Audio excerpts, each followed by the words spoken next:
Hello and welcome to the Gaming Chronicles. Today we will continue Phantasy Star 3 Generations of Doom.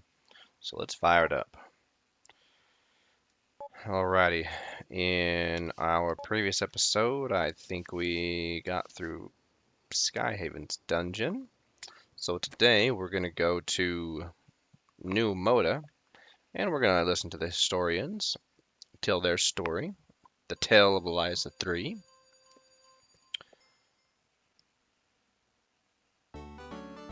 And in the hint book, it says, these wise men are the only people who know why Eliza 3 exists. And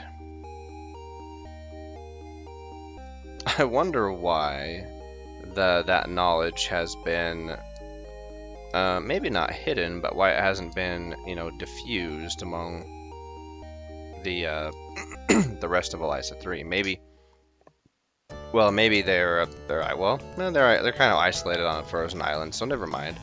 Maybe maybe it wasn't able to be shared. There is that. So okay, that explains it. All right, where are we going? There it is.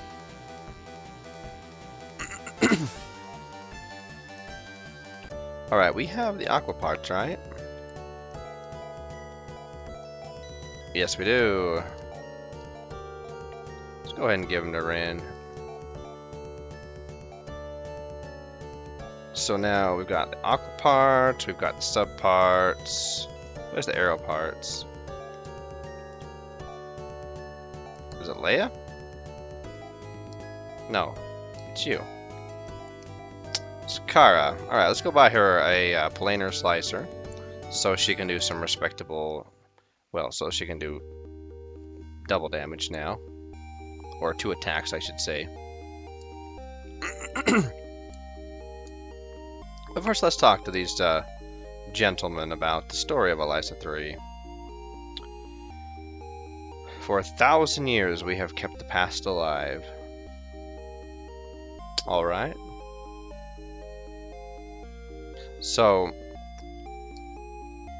some of the confusion comes, of course, in just the difference of the translations between English and Japanese. Palm was destroyed by an evil being that haunts us every 1,000 years, bringing death and ruin. Dark Force.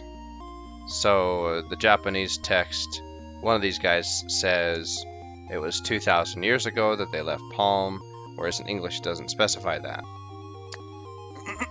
So when you hear the first guy says,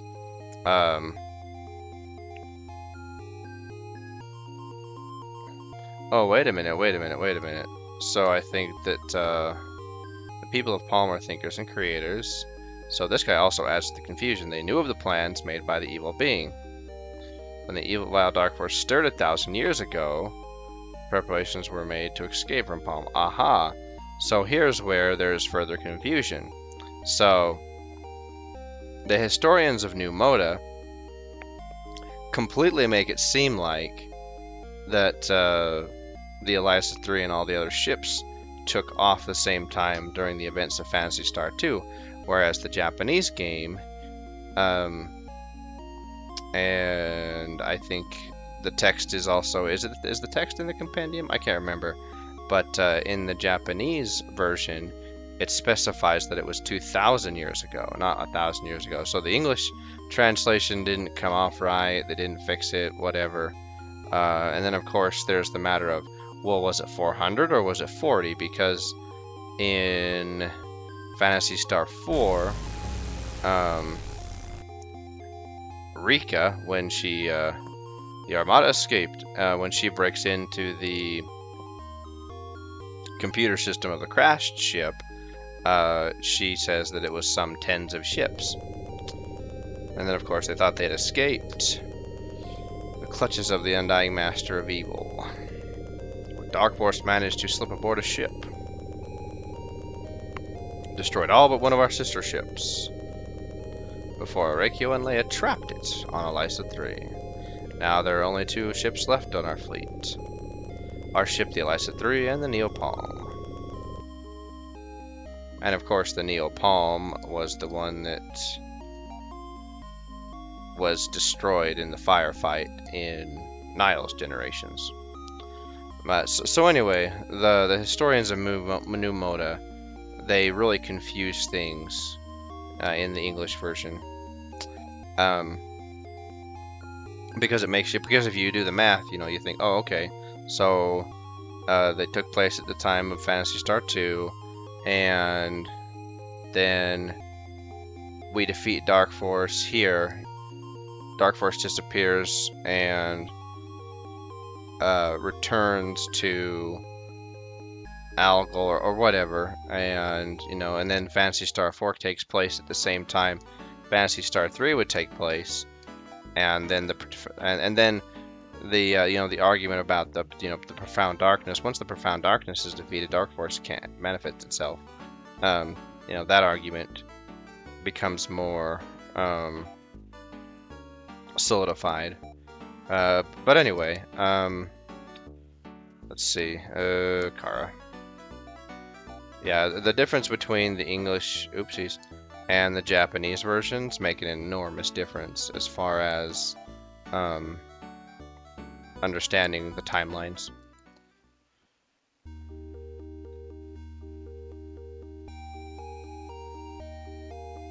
Alright, so we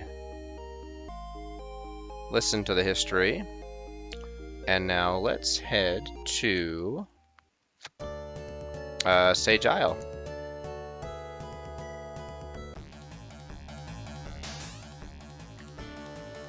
Oh wait, no, we're not gonna go there first. We're gonna go to, Elysium first. Sorry, we're gonna go get Horaikyo's sword first, and then we're going to go to Aquatica, and then Iridia, then back to Aquatica, and then our normal Draconia, Terminus, Frigidia, Terminus route.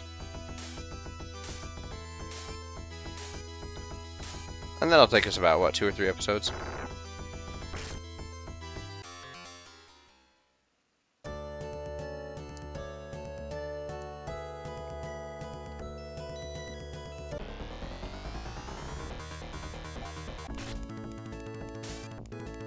I like how the fire mobs are just called that, fire, very straight.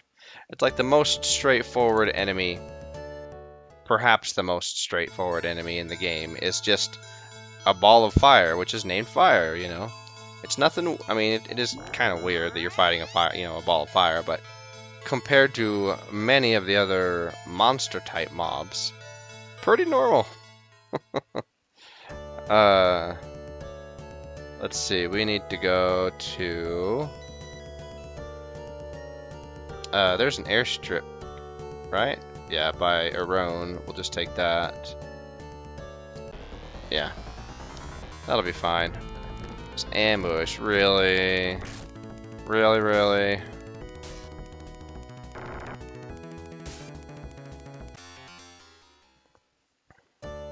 By the time we get back to Skyhaven, or back to Frigidia, we should have earned enough Meseta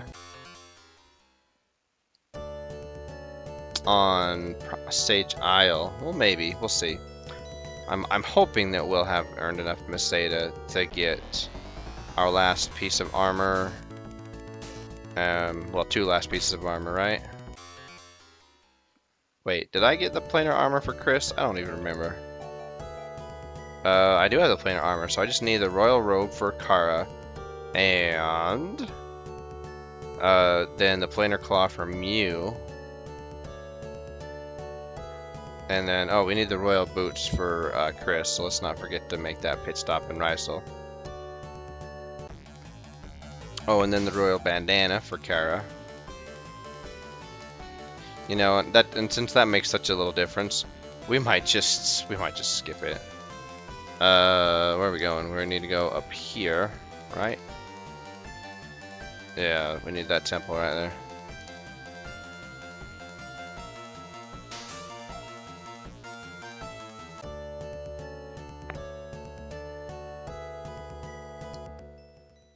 I was thinking about that airstrip in the... Well, no, never mind. Never mind. We'll just scratch that thought before we even utter it, because it's dumb.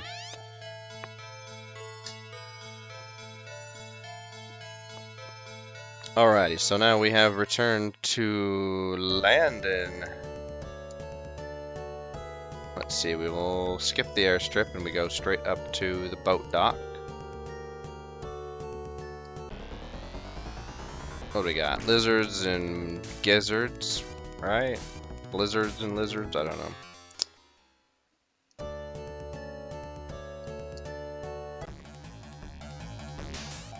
An aqua-skimmer.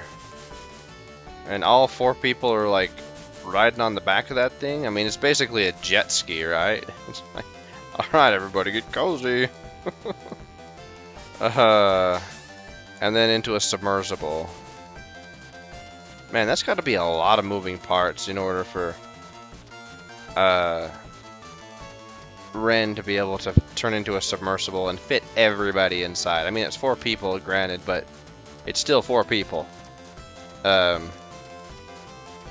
mean, that's a tight. You know, Wren is you know, a life-sized cyborg. You know, the size of a person.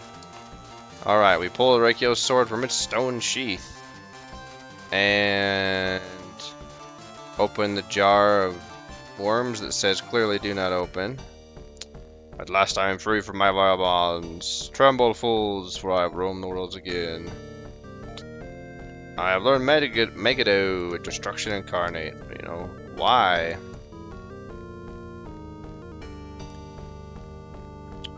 Another argument that I've heard in favor of the split entity of Dark Force, right, is actually an argument for the difference in like Dark Force's personality, right? That it has its own unique personality.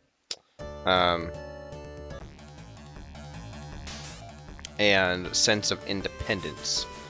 So that's an interesting argument that I won't even really try to go into because I don't know it very well, but I've seen it out there that supports the idea that Dark Force, that this Dark Force that we've been fighting, split itself from the Profound Darkness.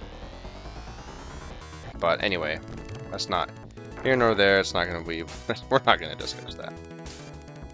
Just because I don't know it very well. And it's one of the more wild theories, I guess you could say. And we need to equip that. We need to equip that sword. Let's see, there's Yata and Ilan.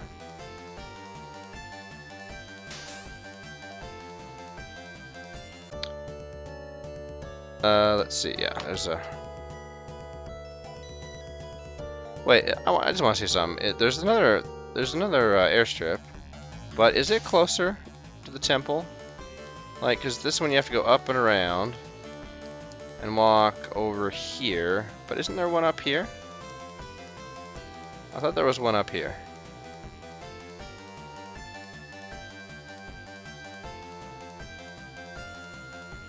Huh, that is interesting. Let me...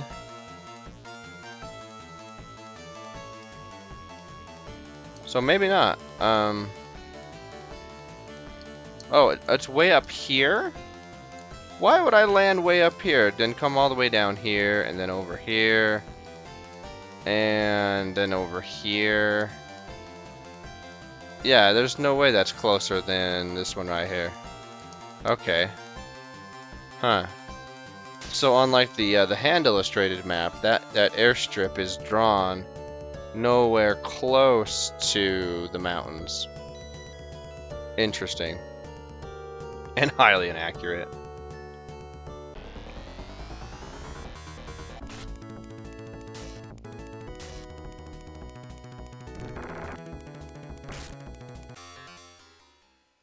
Ah, equip that sword, come on.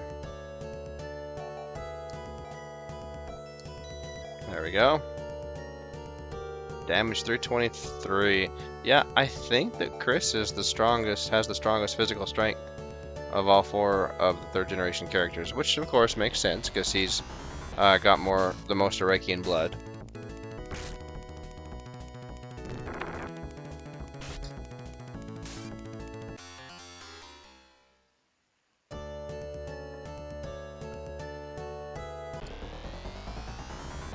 Oh, hello. The chirper. Oh, I find that very comical.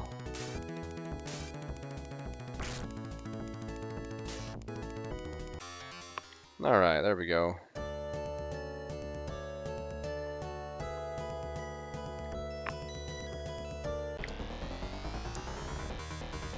Surprise the monster.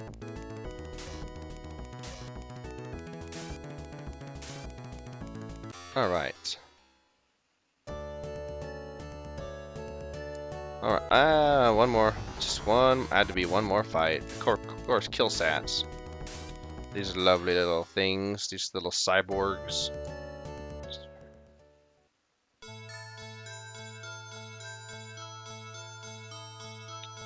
When I remember watching my friend play this game before I ever really touched it. Back when it was, you know, when we had, it was brand new and he had just barely purchased it, or I think his parents had gotten it for, you know, him and his siblings. Because I mean, how old were we? We were kids, you know. What kid can afford a brand new?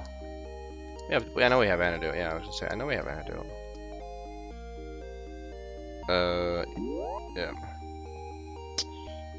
A brand new, you know, Sega video games. Your grandfather once saved the folk of Rysel. That was very kind of my grandfather. Okay, just want to confirm. Yeah, you do not have forest boots.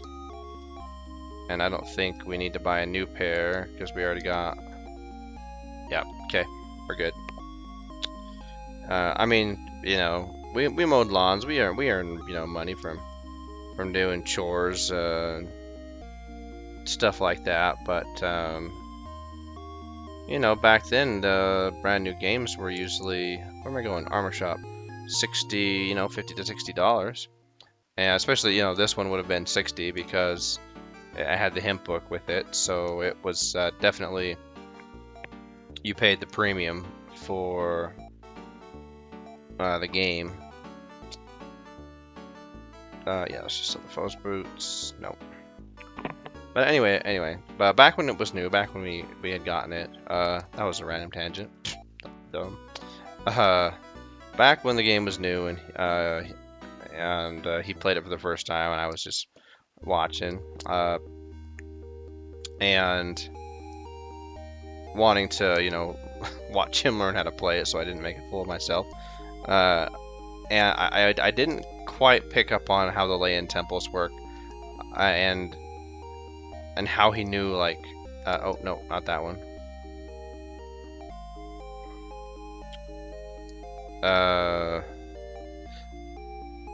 Okay, so one irritant that exists in this game is that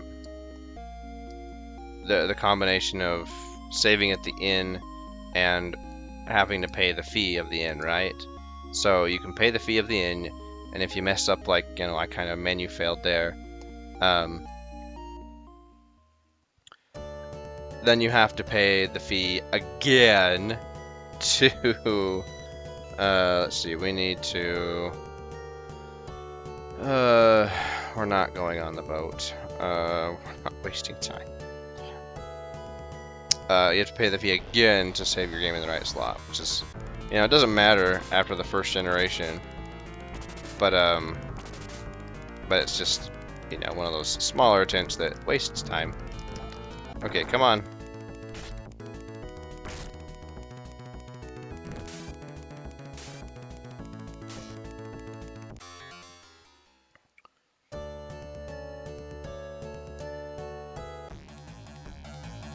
Alright, everybody get on the jet ski.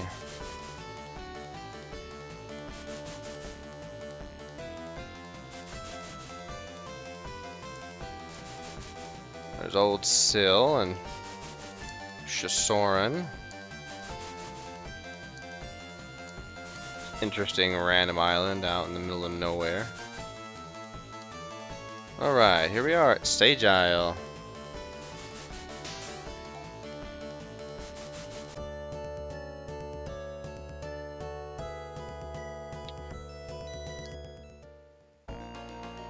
Alright, let's go and find Siren and then the stages.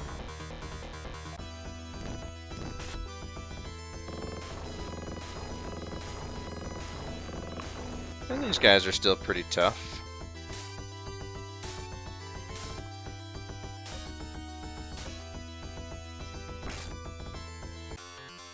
$342 Meseta. Not very much. Yeah, we may very well have to still do a bit of grinding.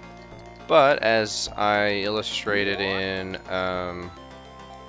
Aaron's generation, with the fast forward feature, grinding is a cinch. Like, grinding Meseta is easy. I think I was able to grind out 80,000 Meseta in 8 minutes. So, you know, 10,000 Meseta a minute is pretty good. If only it were that fast in Phantasy Star 2. Yeah, a lot of experience, but not a lot of Meseta. Alright, whatever. Item, let's throw a Diamate on you.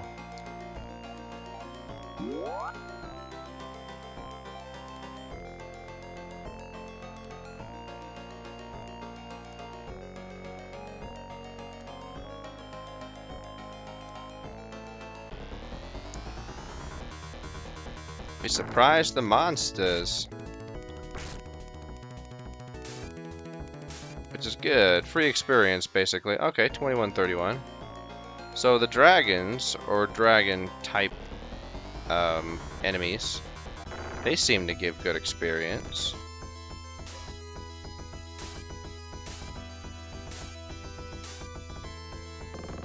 Of course they had to cast Graw. Nice hit. Really?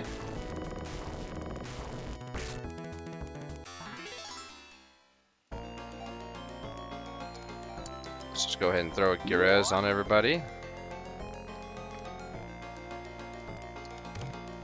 Royal Email. And a Vulcan. It's like, whatever.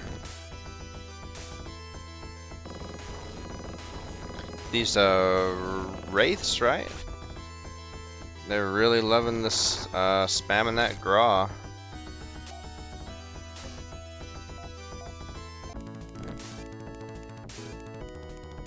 Nice job, Kara.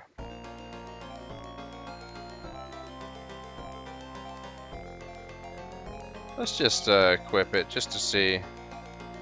288 to 308. Oh, nice. We might get one fight in before we talk to Siren.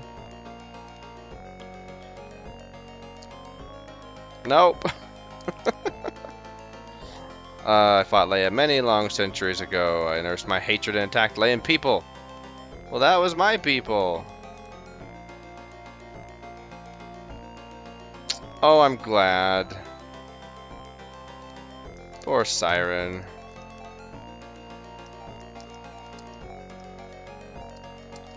Alright, now Wren will go to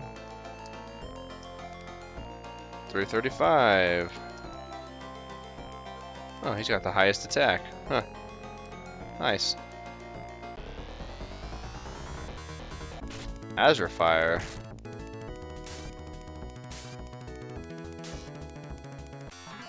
Alright, very nice. And of course we have the Royal Sword, which even if we hadn't gone the route that we did, right, if we would have gone to what the well, where would we have gone? We could have gone Iridia Aquatica and then Aquatica Land and Iridia Aquatica. That's even longer. Like if we wanted to talk to the sages before we got Arakio's sword, we could have done it that way.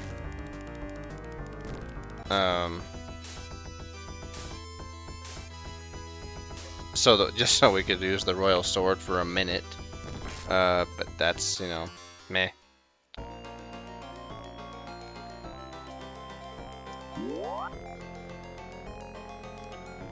Alright, let's continue forward. Pick up this royal shield up here.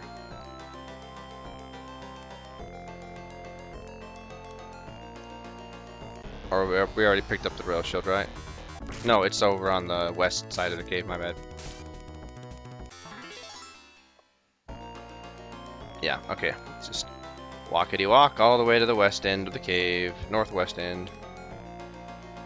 And this isn't really a cave, right? It's definitely man-made. I mean, it's made of very clearly brick and mortar. 41. Dang.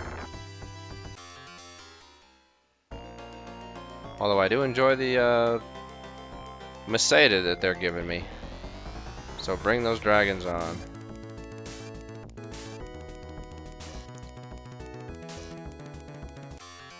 Oh, nice. The Emirs, is that what they're called? Yeah. They don't give bad Meseta either. There's the royal shield, okay. Now we've got, let's see, we've got 42,000 Meseta. That's enough to buy one item.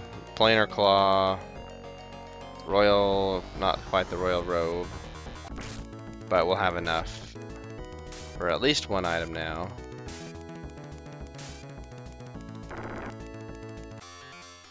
Is the planar claw 36,000?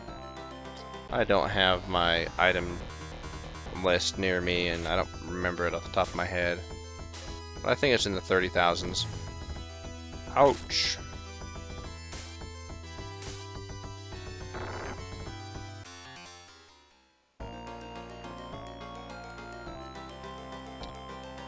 Alright, hello, sirs. Oh, they do they? Imp fowls and wraiths.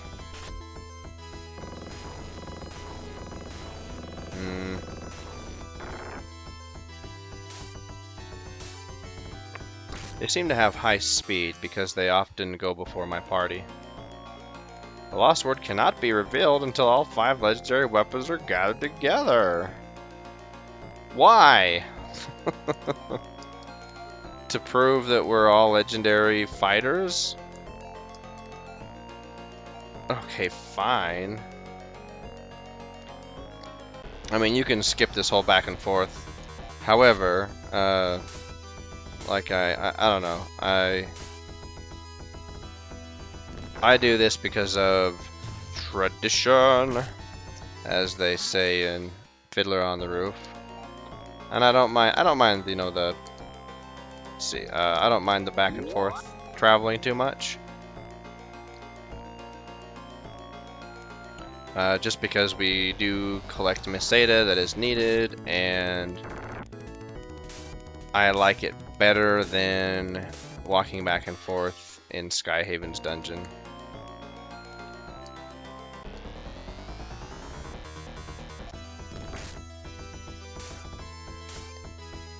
And I think that's I think that's got to just be a mental block, because now that I have the fast forward button, it shouldn't it shouldn't matter.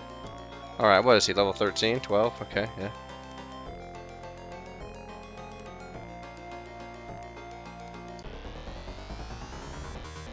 Dragons.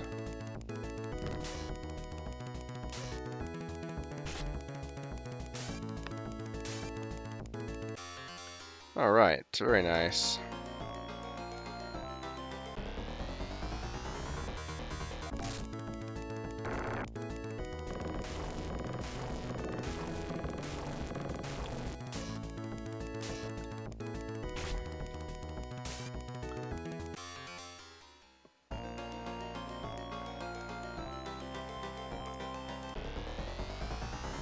Man, I'm thinking about these combat animations, right? And these wraiths. It's like he's making his sword appear and disappear. It's like going back to the whole, you know, non-threatening combat actions. It doesn't look like he's actually doing anything that's threatening or damaging. It's like, oh hey, look at my magic trick. And you know, the Emir's just you know, wiggle their sword. The little mini mech just jumps at you, or just jumps up and down. It doesn't even look like it's attacking you. It looks like it's, you know, some kind of an excited puppy to see you. Like, oh my goodness, I'm so happy to see somebody. And so, was that like the intent of the animators, of the monster animators? Like, try to make them as deceptively docile as possible, so that the party has to pay close attention to their health? Probably not. That's, you know, a gross overanalyzation. But it can't help. I just can't help but think that, like, were they trying to make the animations as subtle and as silly as possible, or as non-threatening as possible? Like, you know, I think the titans and giants and those one guys at the end, like the guardians, that are just like the you know, the floating torsos that kind of look like ghostly figures. They just, like, you know, they just do a little motion with their finger, like the little come here motion that you know, that you do to, like, somebody you want to discreetly say, come here, you know. It's just, at least the kill stats have a animation that gives the let's see, we need to go down south here. Do we want to go ahead and just call the, let's see, we go to Iridia, back to Aquatica, and then, yeah, we'll go ahead and call the episode here. We've done enough, and we've blabbered enough about silly combat animations. Alrighty, save game. Yep. Alright, so in our next episode, we'll go get Mune's Claw, travel back to Aquatica to get our, well, not weapons and power, to get the secret word, and then travel to Draconia to pick up the royal bandana, and I think I might just skip Terminus, because we really don't have to go there. We could do our Meseta grinding in Terminus. What do you think of that? That might be dangerous, actually. We'll see. Yeah, we'll actually see about that. Okay, so until our next episode, so long for now.